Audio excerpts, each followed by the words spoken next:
যে এক্সপেকটেশনের কথা খালেদ ভাই প্রশ্ন করেছিলাম ওদের সোনালী সময়টা কাকে দিল। আচ্ছা, আমি ওই বিসিএস পরীক্ষা প্রসঙ্গে বলি, এটা নিয়েও প্রচুর শোরগোল হচ্ছে।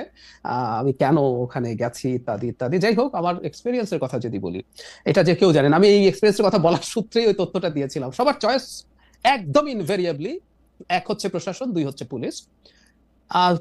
5% হবে না, 1-2% হবে ফরেন ক্যাডার ফার্স্ট। আচ্ছা, আমরা খেয়াল করি, আমি এই দুটো ক্যাডারকে আবার বিসিএস এর সব চাকরি থেকে আলাদা করতে চাই, কারণ এ দুটো ক্যাডারই শেখ হাসিনাকে অবৈধভাবে ক্ষমতায় রেখেছিল। খেয়াল করুন, প্রশাসন, আমি তার মানে তারা এমন একটা চাকরির পার্ট হতে চেয়েছে যে রিটার্নিং অফিসার বা অ্যাসিস্ট্যান্ট রিটার্নিং অফিসার হিসাবে রাতের ভোট করেছিল শেখ হাসিনার জন্য, যে শেখ হাসিনার হয়ে পিটিয়ে গুম করে খুন করে শেখ হাসিনা ক্ষমতায় রেখেছে পুলিশ ক্যাডারে।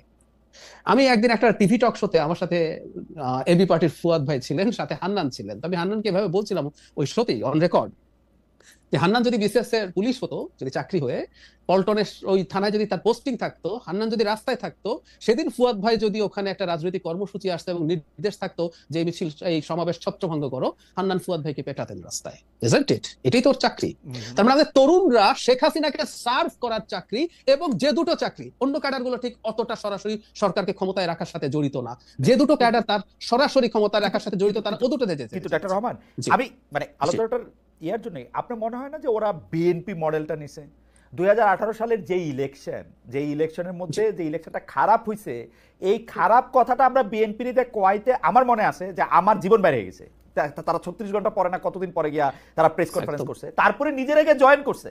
টু মাই আটার সারপ্রাইজ, আমি যখন তাদের জানতে চেয়েছি যে তারা আপনাদেরকে জয়েন করলেন কেন, আমরা ভিতরে গিয়েও শেখ হাসিনার বদনাম করতে চাই, সেই জন্য আমরা এটা করছি। তো হান্নান মাসুদরাও তো ভিতরে গিয়া না পিটায়, আপনি কেমনে জানেন? ওরা তো বিএনপি মডেলও নিতে পারে, না পিটায় শেখ হাসিনারে ভয় দেখাইতে পারতো যে আমরা এসেছি, এখন তোমাদের এখন সাবধান হতে হবে। আপনার প্রথম যে বিএনপির কথা বলেন, আমি নিজেও খুব অবাক হয়েছি।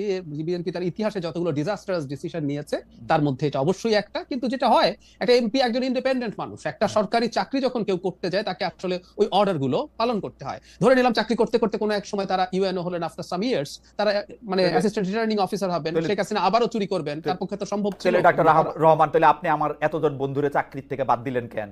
এতজন বন্ধুর বিরুদ্ধে মামলা দিলেন কেন? এতজন বন্ধুরে কেন আপনি বাইর করলেন যে এরা ডিসি থাকা অবস্থায় এই বদমাইশিগুলি করছেন? শেখ হাসিনা কইলে কোন ডিসির কোন মাথা যে সে কিছু একটা আমি আমি আমি বের করলাম, কারণ হচ্ছে এটা আপনি আমার সাথে অনেক ভালো জানেন, সেটা হচ্ছে ওনারা প্রজাতন্ত্রের কর্মচারী, ওনারা শেখ হাসিনার ক্যাডার।